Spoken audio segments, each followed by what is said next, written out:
Welcome to Kenton's videos. Enjoy the video. You have the essentials: a Google account and permission to the form. Start now by opening Forms, Google.com, and selecting the exact form you need. Once selected, click the Responses tab at the top. This is the control center where totals appear.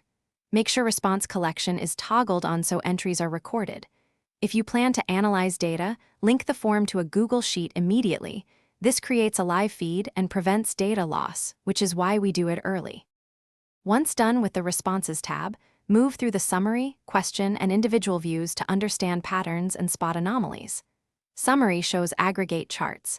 Question view isolates answers per prompt. Individual lets you read each submission. If you need deeper work, click the green spreadsheet icon to open or create a linked Google Sheet.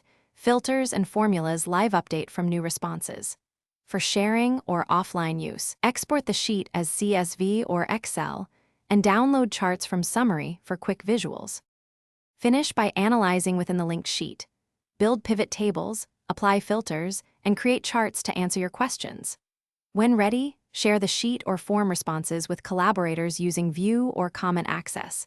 Publish charts if stakeholders need a static view.